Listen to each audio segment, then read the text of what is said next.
하나님의 말씀은 구약성경 시편 62편입니다.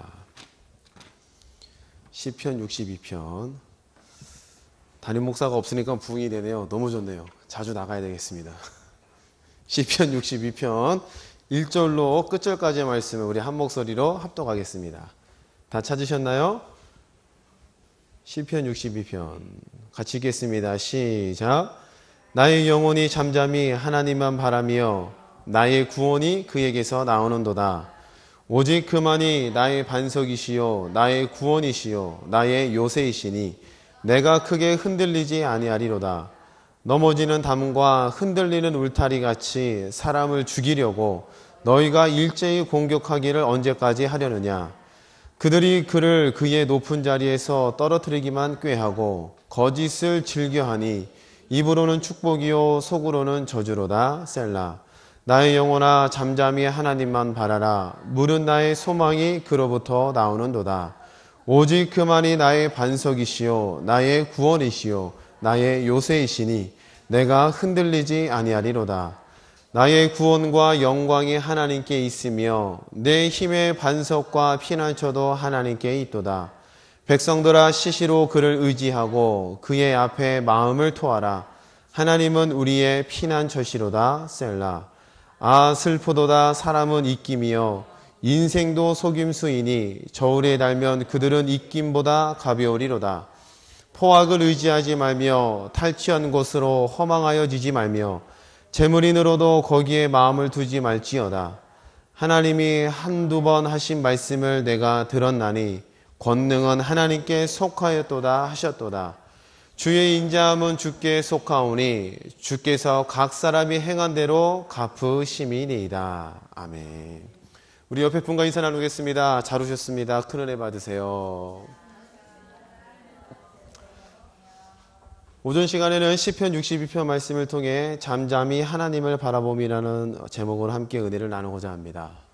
오늘 시편의 기자가 위에 제목으로 써 있죠. 다윗의 시 인도자를 따라 여두둔의 법칙에 따라 부르는 노래라고 제목이 기록되어 있습니다. 그럼 시편 62편은 바로 다윗의 고백이라고 합니다. 오늘 다윗의 시편 고백을 가만히 살펴보니까 다윗은 시작부터 잠잠히 하나님만 바라보겠다라고 고백을 합니다. 잠잠히 하나님만 고백한다. 자, 그럼 잠잠히 하나님을 바라본다는 말은 무슨 뜻일까요? 그냥 아무 얘기도 하지 않고 조용한 예배당에서 하나님을 묵상하고 하나님께 집중하고 기도하고 그런 것을 뜻할까요?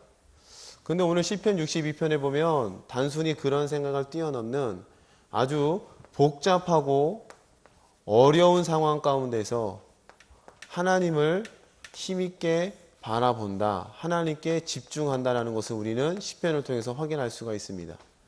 그럼 복잡하고 어려운 상황이 무엇이냐? 시편 62편에는 이렇게 기록되어 있죠. 많은 사람들이 나를 무너뜨리려 한다. 무너지는 담처럼 흔들리는 것처럼 나를 무너뜨리려고 애워싼다. 겉으로는 축복을 말하지만 속으로는 내가 잘못되기를, 저주를 원하고 있다. 이런 내용들이 시편에 고백되고 있다는 겁니다. 자, 그러면은 시편 62편에 하나님을 잠잠히 바라본다는 그 말은 그냥 단순히 눈을 감고 우리가 묵상기도 하듯이 하나님을 바라보고 하나님께 집중하고 이 정도의 내용이 아니라 복잡하고 어려운 이 상황 속에서 그 가운데서 내가 하나님을 집중합니다. 하나님을 바라봅니다. 라는 고백으로 우리가 볼 수가 있다는 것이죠.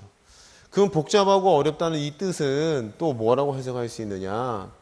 다윗의 생애를 보시면 다윗이 결코 평탄한 길만은 걷지는 않았습니다. 소년 시절에 하나님께로부터 기름을 받은 그 이후로부터 왕으로 오르기까지 다윗은 광야의 시간을 대략 13년에서 16년의 기간을 보내었다고 성경은 기록하고 있죠. 이 광야의 기간 동안에 다윗이 겪어야 했던 일들은 결코 쉬운 일들만은 아니었습니다. 사울의 칼날을 피해야 했고요. 사울의 창을 피해야 됐고요. 많은 사람들이 다윗을 따르긴 하였지만 여전히 다윗은 죽임의 대상으로 현상수배원처럼 그 목에 상금이 걸리는 안타까운 처지의 시기를 보냈다는 것이죠. 요 시기 속에서 다윗이 했던 일은 무엇이냐면 여전히 하나님께 집중되어 있다는 것이죠. 그 실례로 다윗이 에둘람이라는 지역에 가서 동굴에 피신해 있을 때에 사울이 도착하게 되죠. 성경에는 이렇게 기록합니다. 사울이 뒤를 가리러 그 동굴로 들어갔다. 근데 그 동굴 끝에 누가 들어가 있어요? 다윗과 그를 따르는 무리가 이 안 동굴 깊숙한 곳에 들어가 있었죠. 이 상황 가운데서 사울의 귀에 인기척이라고 조금이라도 느껴진다면 요 막다른 골목에 처해 있는 다윗과 그의 무리들은 한순간에 없어지고 만다는 것입니다. 그런데 참으로 감사하게도 사울이 뒤를 가리는 동안, 볼일을 보는 동안 다윗이 몰래 돌아가 사윗의 옷자락을 자르는 그 모든 행위를 할 때까지 사울은 전혀 눈치채지 못한다는 겁니다. 그럼 이런 상황 가운데서 사람의 지혜와 지식으로는 도저히 설명이 불가능하죠. 그 에코가 있는 그 조그만 소리도 크게 들리는 이 동굴이라는 상황 가운데서 다윗이 다가가고 옷을 자를 때까지 사울이 전혀 눈치를 채지 못한다. 그럼 사울이 둔감했다, 사울이 미련했다, 그게 아니라 하나님께서 다윗을 절대적으로 보호하고 계셨기 때문에 사울은 이 상황을 전혀 알아차릴 수가 없었다는 겁니다. 할렐루야. 결국 하나님의 보호하심과 하나님의 인도하심으로 이 어려운 상황 가운데서 또한 다윗은 복수하고 사울을 한 번에 처단할 수 있는 아주 좋은 기회임에도 불구하고 그를 손대지 않았다는 거죠. 하나님의 인도하심을 인하여서 이 어려운 상황을 빠져나올 수가 있었다는 겁니다. 바로 이것이 다윗이 이야기하는 잠잠히 하나님을 바라봄의 한 가지 뜻인 줄로 믿습니다. 할렐루야.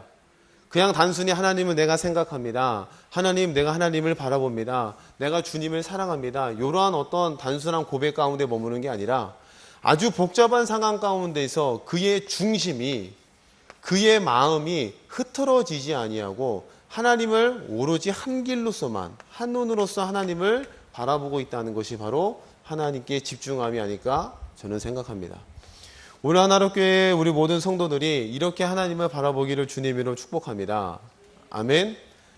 결코 다윗이 마주했던 현실은 쉽지만은 않았다는 거예요. 복잡한 상황이었다는 겁니다. 그러나 그 가운데서 다윗은 자기의 원수를 갖고자, 자기의 평탄한 길을 가고자 쉬운 길을 택하지 않고 어떤 길을 택했어요? 하나님의 말씀을 따르겠노라 하는 그 길을 택했다는 겁니다. 우리 성경을 한번 찾아볼까요? 똑같은 시편인데요. 시편 뒤편으로 넘어가서 119편을 한번 찾아보겠습니다. 시편 119편입니다.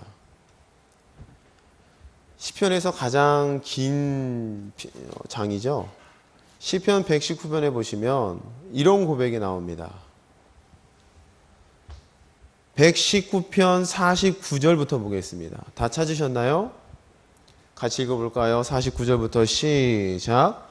주의 종에게 하신 말씀을 기억하소서. 주께서 내게 소망을 가지게 하셨나이다. 이 말씀은 나의 고난 중에 위로라. 주의 말씀이 나를 살리셨기 때문이다. 교만한 자들이 나를 심히 조롱하였어도 나는 주의 법을 떠나지 아니하나이다. 할렐루야. 많은 원수들이 나를 조롱하고 핍박할지라도 이 시편의 기자의 고백이 뭐래요? 나는 주의 말씀을 뭐 했대요? 떠나지 않았다는 겁니다. 원수를 갖고 평안히 가고자 하는 쉬운 길을 택할 수 있음에도 불구하고 그 쉬운 길을 택하지 않고 대적하지 않고 어디로 갔대요? 말씀을 따랐다. 계속해서 읽어보겠습니다. 52절입니다. 여호와여 주의 옛 규례들을 내가 기억하고 스스로 위로하였나이다. 주의 율법을 버린 악인들로 말미암아 내가 맹렬한 분노에 사로잡혔나이다. 주의 율법을 버린 자들로 말미암아 이 시편의 기자의 마음이 어때요? 맹렬한 뭐에 붙잡혔대요? 분노에 붙잡혔다. 그럼 이 분노에 붙잡혔다는 그 말은 화가 났다는 거예요? 화가 안 났다는 거예요? 화가 났다는 겁니다. 여러분도 인생을 살아가시다 보면 나는 분명코 하나님을 모시고 믿음으로 걸어간다고 하는데 이상하게도 주변의 환경에 나를 가만히 내버려 두지 않는 환경이 펼쳐질 때가 있다는 겁니다. 그런 일을 한번 다 겪어보셨죠? 나는 오롯이 주의 말씀을 따라가는데 왜 자꾸 옆에서 나를 괴롭게 하고 찔벅거리게 하고 상황이 어려워지게 만들고 꼭 은혜 받은 그 다음에 찾아오는 것들이 뭐예요? 우리가 그런 표현 많이 썼잖아요. 뭐 은혜를 쏟았다는 표현 많이 겪어보셨잖아요. 저도 참 신기하더라고요. 어릴 때 중고등학교 때 막 수련회에서 은혜 크게 받고 와요. 그럼 집에 돌아옵니다. 그럼 그 다음날 뭐 하고 있어요? 엄마랑 싸우고 있어요. 그렇게 눈물 콧물 흘리면서 막 은혜 받고 왔는데 그 다음날 뭐 하고 있어요? 친구랑 투닥투닥 거리고 있다는 겁니다. 분명코 나는 은혜 받고 주의 말씀을 붙잡고 살아가려고 하는데 주변 환경이 나를 가만히 내버려 두지 않는다는 거예요. 그때에 뭘 느낀다는 거예요? 분노를 느낀다는 겁니다. 그럼 그 분노의 감정에 떠밀려 올 때 이 시편의 기자는 어떻게 했대요? 그냥 참았대요? 아니죠. 어떻게 했다고요? 주의 말씀을 기억하고 주의 말씀으로 내 스스로를 뭐 했다는 거예요? 위로했다는 겁니다. 성경을 다시 읽어볼까요? 52절 말씀입니다. 같이 읽어봅니다. 시작. 여호와여 주의 옛 규례들을 내가 기억하고. 그렇죠. 어떻게 했다고요? 스스로 위로했대요. 스스로. 그럼 스스로 위로했다는 그 말은 참 외롭게 들립니다. 아, 너 참 고생한다. 사람들로부터 위로가 아니라 어떻게 해요? 아, 하나님의 말씀이 이러하지. 주의 율법에 이렇게 기록되어 있지. 그래, 내 상황은 비록 이렇지만 하나님의 말씀이 내게 와 있고 내게 주신 말씀은 확실하고 하나님의 말씀의 소리에는 능력이 있기에 나는 오늘도 이 말씀을 따르렵니다. 할렐루야. 이런 고백들을 하면서 묵묵히 내게 주어진 그 길을 끊임없이 나아갔다는 겁니다. 그리고 시편의 기자의 고백은 더 나아가죠. 이렇게 고백합니다. 54절부터 같이 읽어보겠습니다. 시작. 내가 나그네 된 집에서 주의 율례들이 나의 노래가 되었나이다. 할렐루야. 스스로 위로받았다. 외로워 보여요. 그런데 또 뭐라고 고백해요? 나그네 된 길에서, 나그네 된 그 집에서. 그러면 나그네라는 표현은 뭐예요? 스쳐 지나가는 사람들이 나그네죠. 고정되어 있는 사람들이 아니잖아요. 우리가 인생을 막 천년 만년 살 것 같지만 성경이 뭐라고 말씀해요? 너희는 인생의 한 경점과도 같다. 아까 시편 62편에도 뭐라고 나와요? 인생에 대해서. 잠시 있다가 떠나갈 사람들이 바로 우리네 인생들이라는 겁니다. 그럼 지금 시편 기자가 54절에 말씀하는 것처럼 나그네 된 집이라고 표현했어요. 그럼 나그네 된 집은 어디를 뜻할까요? 바로 우리의 삶 전체를 뜻하는 겁니다. 우리의 삶 전체, 내가 인생을 오래 살 것 같지만 그렇지가 않아요. 반드시 종말을 맞이하게 된다는 겁니다. 그 나그네 된 그 인생의 길에서 뭐래요? 주의 율례들이. 그럼 주의 율례라는 것은 또 무엇을 뜻합니까? 율례와 규례와 법도라는 말이 성경에는 많이 나오죠. 구약 성경에 많이 등장합니다. 그럼 율례와 규례와 법도라는 것은 결국 하나님의 말씀을 뜻하죠. 하나님께서 주신 율법, 율법에 따른 규례, 율법에 따른 법도, 이런 것들이 율례와 규례와 법도라는 거죠.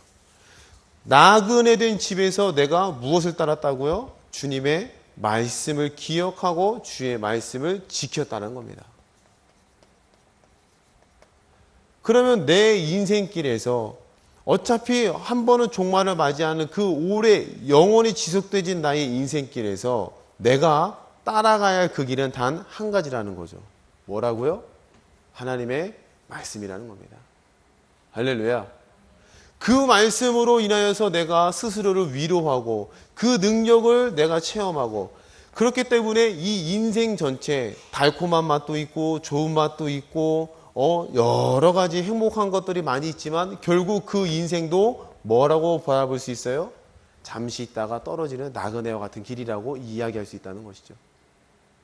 이런 고백에 나올 수 있었던 것은 뭐냐? 영원한 가치를 발견할 때 나올 수 있는 고백이라는 겁니다. 할렐루야. 영원한 가치가 있고 영원한 본향이 있다는 것을 인지한 사람만이 이야기할 수 있는 고백이라는 거죠.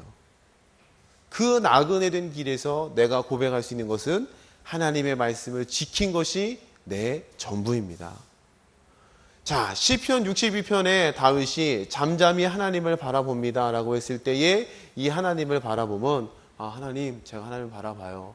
새벽에 일어나고 밤중에 하나님을 기억하고 단순히 이런 어떤 정적인 행위를 뜻하는 것이 아니라 복잡하고 어지러운 나의 인생길 모든 여정 속에서 구체적으로 조목조목 주의 말씀을 힘있게 쫓아가는 것을 하나님을 바라본다라고 우리에게 말씀해 주고 있다는 것이죠. 자, 그럼 다시 본문 말씀으로 돌아가 보겠습니다. 한번 확인을 해보죠. 시편 62편입니다.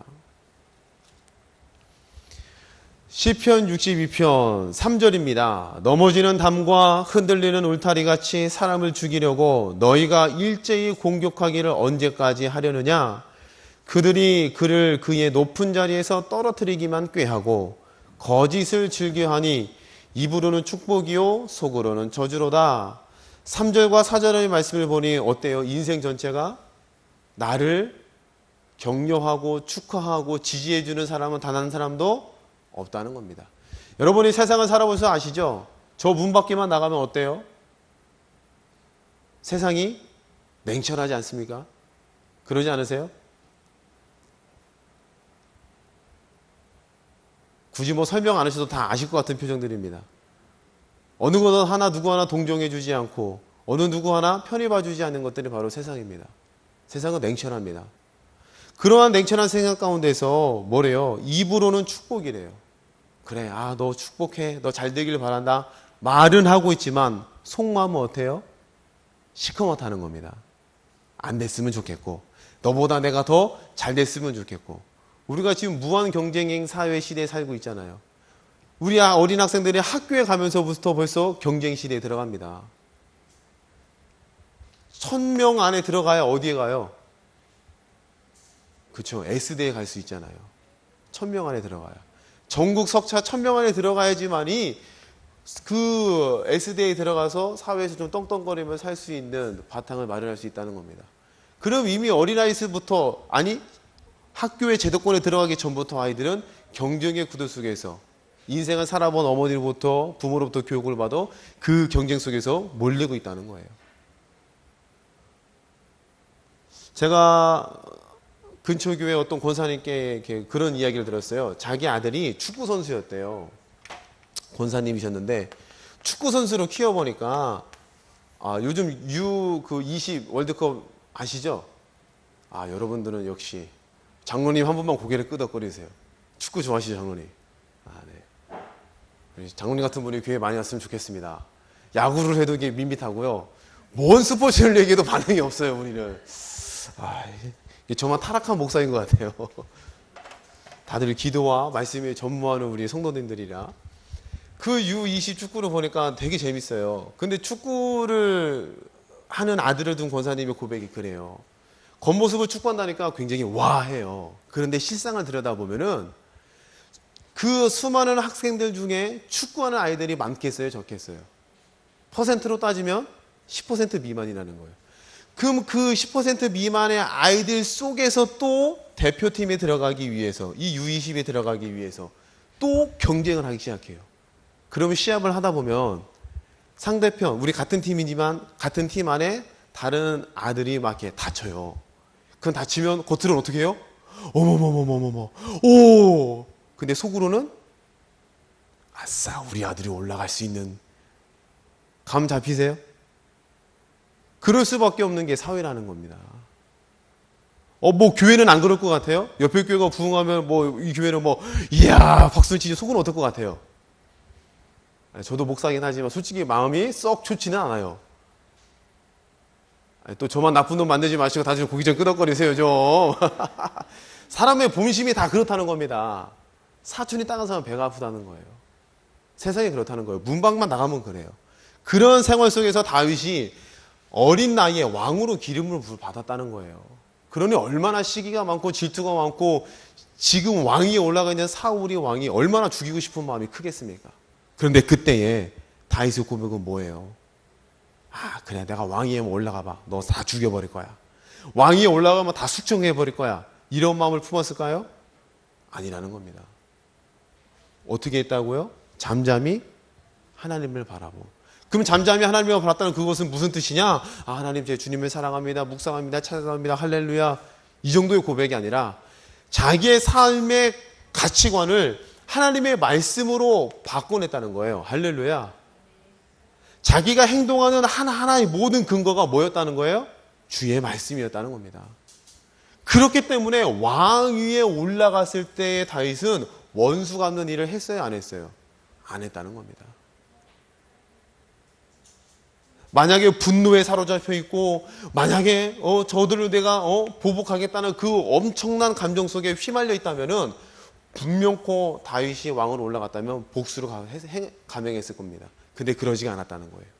그 말은 그의 삶의 기반에 잠잠히 하나님을 바라보고 그가 왕위에 오르기 모든 순간, 그 이후의 순간 속에서 물론 실수는 있었죠. 그것을 제외한 나머지 모든 시간 속에서 잠잠히 하나님을 바라봄의 삶의 기반이 깔려 있었기 때문에 어긋나지 않고 오로지 주님만을 바라볼 수가 있었다는 거죠. 그렇기 때문에 5절 말씀에 이렇게 고백합니다. 다 같이 읽어보겠습니다. 5절 말씀 시작. 나의 영혼아 잠잠히 하나님만 바라라. 물은 나의 소망이 그로부터 나오는도다. 할렐루야. 그럼 잠잠히 하나님을 바라본다라는 것은 추상적인 내용이지만 시편 119편의 말씀을 이용하여 보면은 내가 나그네 된 집에서 무엇을 쫓았다고요? 율례. 그럼 하나님을 바라본다는 그 뜻은 주의 말씀을 기억한다는 뜻이고 하나님을 바라본다는 그 말은 내 모든 행동의 저변의 기반이 뭐라는 거예요? 말씀이라는 겁니다. 그 오늘 저와 여러분의 깨달은 복음의 말씀은 무엇입니까? 오늘 저와 여러분의 마음 가운데 새겨져 있는 하나님께서 우리에게 주신 그 복음의 내용의 말씀이 무엇이에요? 예수가 이 땅 가운데 오셔서 하신 일이 뭐라고 기록되어 있죠? 요한복음 1장 29절 말씀에 저가 오셔서 무엇을 짊어지셨습니까? 세상죄를 짊어지고 가셔서 십자가에 죽으셨다는 겁니다. 그럼 세상죄 가운데는 우리가 인생 중에서 당해야 될 모든 고난, 고통, 죽음, 질병, 가난, 외로움 이 모든 것들이 다 이 죄 가운데에 올려져 있는 줄로 믿습니다. 할렐루야.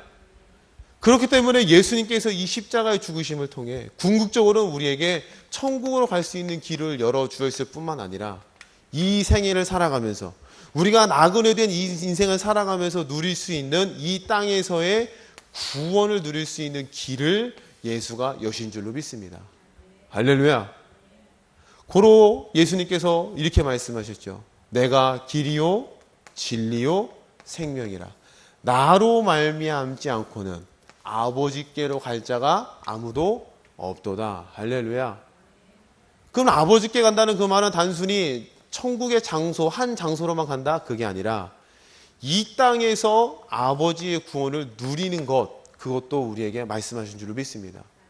그럼 우리에게 준 구원, 천국이라는 선물뿐만 아니라 이 땅에서 누릴 수 있는 구원이 또 무엇이 있습니까?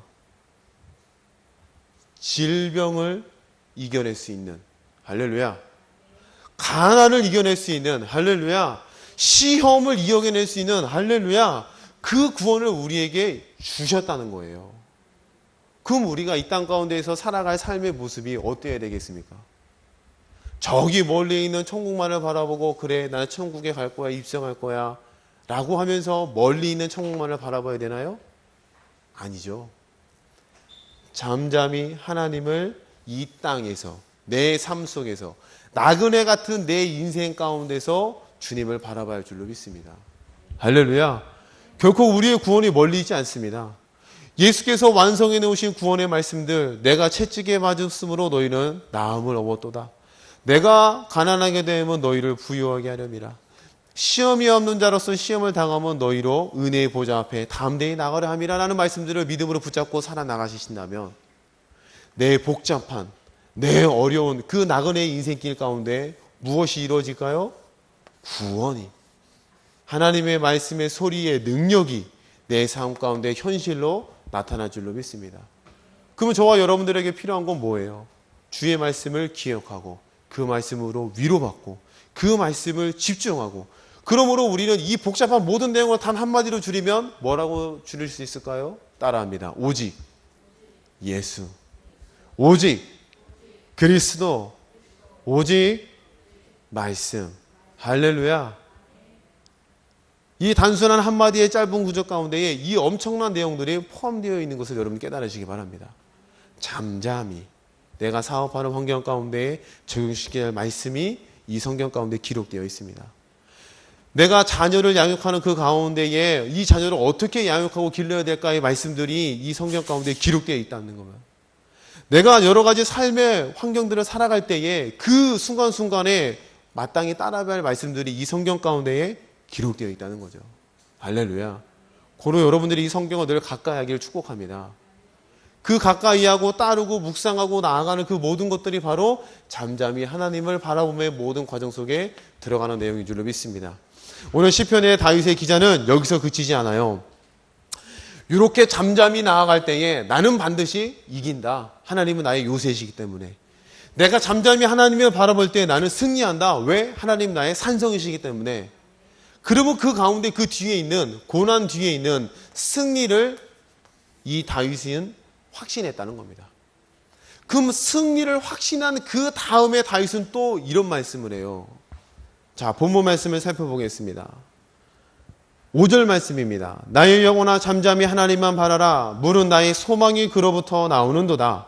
오직 그만이 나의 반석이시요 나의 구원이시요 나의 요새이시니 내가 흔들리지 아니하리로다. 나의 구원과 영광이 하나님께 있으며 내 힘의 반석과 피난처도 하나님께 있도다. 할렐루야. 자, 그런데 이렇게 이야기한 다음에 인생에 대해서 이야기합니다. 아, 슬프도다. 사람은 입김이여 인생도 속임수이니 저울에 달면 그들은 입김보다 가벼우리로다. 10절 말씀을 같이 읽어볼까요? 시작.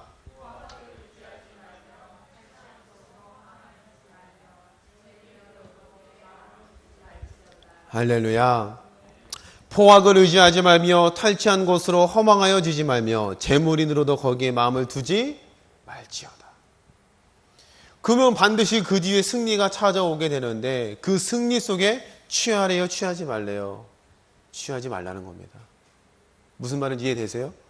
여러분들에게 천국이라는 선물과 이 땅에서 주어진 구원은 멀리 있는 것이 아니라 우리에게 와 있는 거라고 성경은 말씀합니다.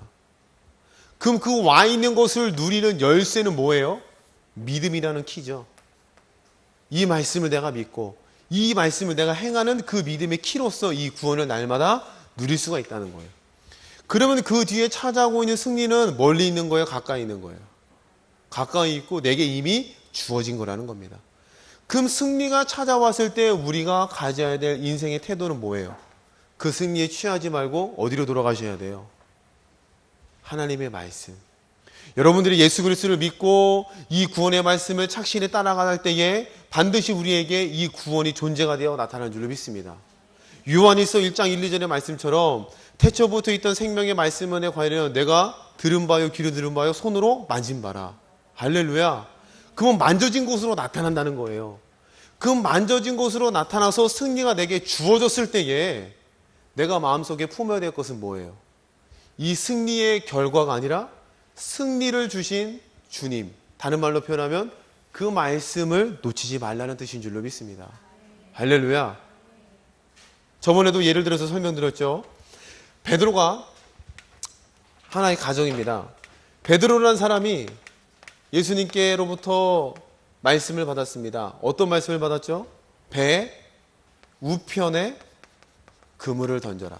그러면은 물고기가 많이 잡을 것이라는 말씀을 듣고 실제로 우편 또 다른 곳에는 깊은 곳에 그물을 던져보니 찢어지도록 물고기가 걸렸습니다. 그러면 찢어지도록 물고기가 걸린 이 베드로에게 이 물고기를 갖다 팔면 뭐가 생겨요? 돈이 생기죠. 그럼 돈이 생겼다는 그 말은 보물도 재화도 다 살 수 있다는 뜻이 되겠죠.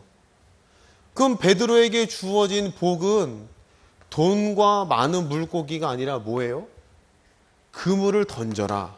우편에 던져라. 깊은 곳에 던져라라는 예수님의 말씀이 바로 베드로에게 복이었다는 겁니다. 근데 예를 들어서 베드로가 갑자기 피난 가는 일이 생겼어요. 그 물고기를 잔뜩 잡아서 집도 사고 땅도 사고 금은 보화도 가득 채워놨습니다. 그럼 피난 갈 때에 베드로가 시간이 없어요. 막 도망가는데 뭘 들고 가야 되겠어요? 뭘 들고 가야 돼요? 그물만 들고 가요? 그물도 없어도 돼요. 뭐만 들고 가면 돼요? 그렇죠. 이론적으로 우리도 다 대답은 할 수가 있어요. 근데 나의 삶의 현실에서 이런 상황에 맞닥뜨리면 뭐부터 집어들겠어요? 그렇죠. 핸드폰부터 집어들겠죠. 왜? 내 통장은 가져가야 되는 거니까. 집문서 집어들지 않겠어요? 제가 비행기를 타봤습니다. 촌놈이라 아직도 시차가 적응이 안 됩니다. 날 꼬딱 세고 왔어요. 지금 제정신이 아니에요. 그런데도 설교가 나오는 거 참 감사하게 하나님의 은혜라고 생각합니다. 아멘. 자, 근데 비행기를 타니까 이래요. 비행기 탈 때도 막 하잖아요. 막, 아시죠? 타보신 분들은. 많이 타보셨어요. 뭐죠? 비행기가 이게 갑자기 착륙했을 때, 비상 착륙했을 때, 바다에 빠졌을 때에 구명조끼를 입고 산소호흡기 끼고 이런 거 설명해 주잖아요. 비행기 뜨기 전에. 그때에 항상 나오는 빠지지 않고 등장하는 게 뭐냐면 짐을 가져갈래요? 가져가지 말래요? 절대로 가져가지 말래요. 그렇기 때문에 비상 상황이 됐을 때에 그 예쁘던 스튜어디스들이 갑자기 사자로 바뀐대요. 소리 지르면서 스탑! 나와! 다 내려놔! 신발 벗어! 뾰족구두 터지면 안 되니까. 사람의 본능이 뭔가를 챙기려고 해요. 뭐 하나라도 더 챙기려고. 그럼 베드로도 인간적인 인간이라 피난 갈 때에 하나님의 말씀을 들었지만 보물을 챙기는 마음 있었을까요? 없었을까요? 근데 오늘 시편의 62편의 다윗의 마음 가운데는 이런 상황 가운데 뭘 챙겼을까요? 아무것도 다 없어도 주의 말씀이면 된다. 할렐루야. 저 하나님 한 분이면 됩니다. 저 하나님의 말씀이면 살 수 있습니다. 저 사막 가운데 떨어뜨려 놔도 하나님의 말씀이면 반석에서 물을 내어서 먹을 수도 있고요. 사막 가운데서도 하나님의 말씀이면 만나를 꺼내어 먹을 수도 있습니다. 할렐루야. 오늘 우리가 좀 이런 마음을 가져야 할 줄로 믿습니다. 이 마음이 어떤 마음이에요? 잠잠히 하나님을 바라보는 마음인 줄로 믿습니다. 오늘 저와 여러분의 마음 가운데 이 마음을 다시 한번 회복하기를 주님의 이름으로 축복합니다. 할렐루야. 복잡한 상황 가운데서도 주의 말씀을 또 따라 행하고 어려운 상황 속에서도 주의 말씀을 따르려고 행하고 할렐루야. 그러면 하나님의 말씀이 있는 곳에 하나님의 뭐도 있어요? 뜻도 함께 하죠. 그럼 뜻이 함께 있다는 이 내용이 무지 중요합니다. 말씀과 뜻은 같이 가잖아요. 그럼 뜻이 있는 곳에 누가 함께 역사할까요? 시편 말씀을 찾아보겠습니다. 시편 103편을 볼까요? 이것도 다윗의 고백입니다. 시편 103편입니다. 15절부터 보겠습니다. 같이 읽어볼까요? 시작. 인생은 그날의 풀과 같으며 그 영화가 들의 꽃과 같도다. 그것은 바람이 지나가면 없어지나니 그 있던 자리도 다시 알지 못하거니와 여호와의 인자하심은 자기를 경외하는 자에게 영원부터 영원까지 이르며 그의 의는 자손의 자손에게 이르리니 곧 그의 언약을 지키고 그의 법도를 기억하며 행하는 자에게로다. 할렐루야. 20절 말씀도 읽어봅니다. 능력이 있어 여호와의 말씀을 행하며 그의 말씀의 소리를 듣는 여호와의 천사들이여 여호와를 송축하라. 그에게 수종들며 그의 뜻을 행하는 모든 천군이여 여호와를 송축하라. 할렐루야. 천사들이 함께 한다는 겁니다. 아멘. 하나님의 뜻이 있는 곳에, 말씀이 머물고 있는 곳에 잠잠히 여호와를 바라보아 그 뜻이 머물고 있는 그 장소에 하나님께서 일하시는 일꾼들을 보내서 그 뜻을 이루어 내신다는 것이 바로 성경의 약속인 줄로 믿습니다. 아멘. 예수님께서 승천하실 때 뭘 약속하셨어요? 성령을 보내겠다. 그 뜻이 사도행전 2장에 이루어진 줄로 믿습니다. 할렐루야.